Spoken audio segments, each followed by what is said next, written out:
ಒಂದು ಊರಲ್ಲಿ ಒಬ್ಬ ರಾಜ ಇದ್ದಂತೆ, ನಿನ್ನ ಹಾಗೆ. ಅವನು ಯಾವುದೋ ಒಂದು ಕಲ್ಲಿಗೋಸ್ಕರ ತನ್ನ ಶಸ್ತ್ರ ತ್ಯಾಗ ಮಾಡಿ ವಿಶಾಲವಾದ ಭೂಮಿನ ತನ್ನ ಊರಿನವ್ರಿಗೆ ಬಿಟ್ಕೊಟ್ನಂತೆ. ಅಲ್ಲಿಂದ ಆ ಕಲ್ಲನ್ನು ಅವರ ವಂಶದವರು ತಲತಲಾಂತರದವರೆಗೆ ಪೂಜಿಸ್ಕೊಂಡು ಬಂದ್ರಂತೆ.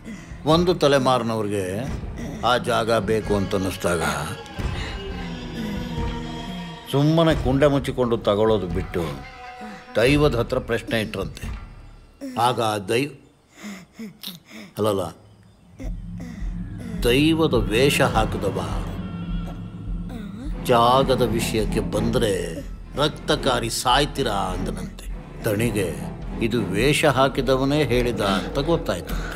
ಇದು ದೈವ ಮಾತಾಡೋದ ದೈವ ನರ್ತಕ ಮಾತಾಡೋದ? ಸಿಕ್ಕಿಬಿದ್ದ ನರ್ತಕ ಮುಖ ತೋರಿಸ್ಲಿಕ್ಕಾಗದೆ ಓಡಿ ಹೋದಂತೆ.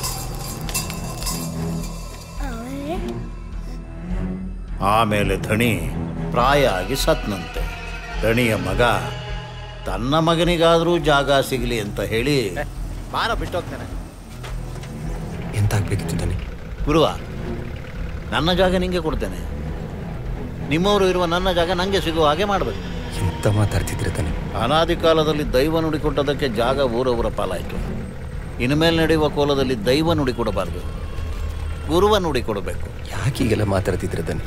ಬಣ್ಣ ಹಚ್ಚಿದ ಮೇಲೆ ದೈವ ಮಾತಾಡೋದಲ್ಲ, ನನ್ನ ಕೈಲಿ ಎಂತುಂಟು? ದೈವ ಮುಕ್ಕಾಲು 3 ಗಳಿಗೆಯಲ್ಲಿ ಒಮ್ಮೆ ಬರೋದು, ಉಳಿದ ಸಮಯದಲ್ಲಿ ಗುರುವ ಮಾತಾಡೋದಲ್ಲ. ನಿಮ್ಮ ಜಾಗದ ಆಸೆಗೆ ನಿಮಗೆ ಬೇಕಾದಾಗ ನೋಡಿಕೊಳ್ಳಿಕ್ಕೆ ನನ್ನಿಂದ ಆಗುವುದಿಲ್ಲ. ದೈವ ಮೆಚ್ಚೋ ಕೆಲಸ ಅಲ್ಲ ಇದು. ನಮ್ಮ ಭೂಮಿ ನಮಗೆ ಸಿಗೋದು ತಪ್ಪಲ್ಲ ಅಲ್ಲ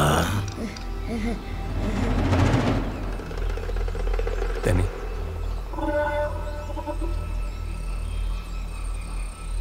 ದೈವ ಮೆಚ್ಚುವ ಕೆಲಸ ಮಾಡಿ ನಿಂಗೆ ಎಂತ ಸಿಕ್ಕಿದೆ ಗುರುವ?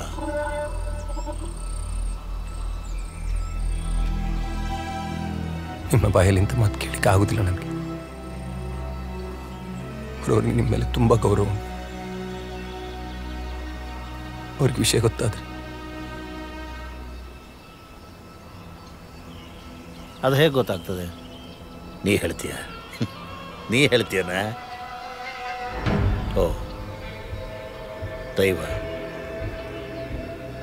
ದೈವ ಹೇಳ್ಬೋದಲ್ಲ. ಆ ಭೂಮಿ ನಮಗೆ ಸಿಗಲಿ ಅಂತ ಹೇಳಿ ಕಲ್ಲಿನ ಹೆಸರಲ್ಲಿ ನಮಗೆ ದ್ರೋಹ ಮಾಡ್ತಾ ಇದ್ದೀವಿ.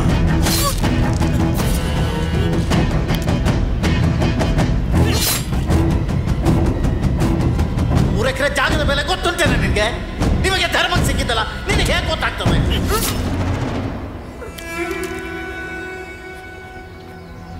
ಎಲ್ಲ ನೀವೇ ಸರಿ ಮಾಡ್ಕೊಂಡು ಹೋಗ್ಬೇಕು ಹೇಳಿದ್ದೆ.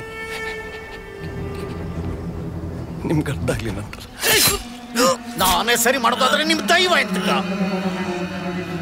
ಇನ್ನು ಮುಂದೆ ನಾನೇ ನೋಡಿ ಕೊಡ್ತೇನೆ.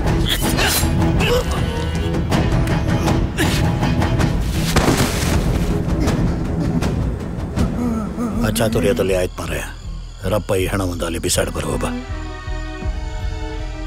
ಬಿಸಾಡ್ಲಿಕ್ಕೆ ಕಾಡಿನಲ್ಲಿ ಬೇಕಾದಷ್ಟು ಜಾಗ ಉಂಟು, ನಿಮ್ಗೆ ಯಾಕೆ ಅಲ್ಲೇ ಬಿಸಾಡಬೇಕು? ಅಲ್ಲೇ ಬಿಸಾಡಬೇಕು.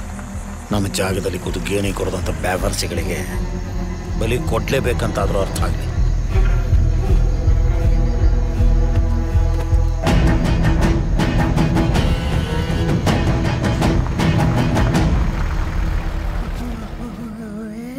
ಆಮೇಲೆ ಎಂತಾಗ್ತದೆ ಅಂತ ನೋಡುವ, ಆಯ್ತಾ?